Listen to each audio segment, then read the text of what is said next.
করে রান্না করব। অনেক দিন হলো একটুখানি মনের মতো করে কষা কষা করে হাঁসের মাংস রান্না করে খাই না, যার জন্য আজকে আমি আমার স্টাইলে রান্নাটা করবো। আর অবশ্যই সর্ষের তেল দিয়েই করব। ডেইলি রুটিনে আমি কিন্তু রিফাইন্ড তেলটাই বেশি ইউজ করি, মানে সর্ষের তেলটা খুব কম খাই। আর আজকে যেহেতু একটুখানি হাঁসের মাংস করবো, তাই জন্য মনে হলো একটুখানি সর্ষের তেল দিয়ে রান্নাটা কমপ্লিট করি। কেন কি সর্ষের তেল দিয়ে মাংস রান্না করলে কিন্তু সেটার টেস্টটা অনেকটা দুর্দান্ত হয়।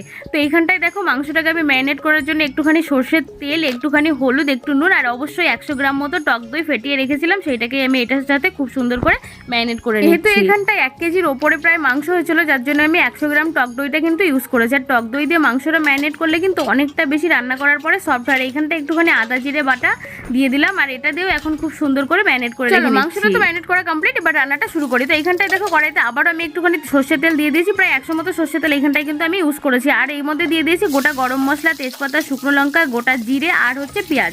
তো এটাকেই খুব সুন্দর করে আমি ফ্রাই করে নেব, যত সময় না পেঁয়াজটা লাল লাল করে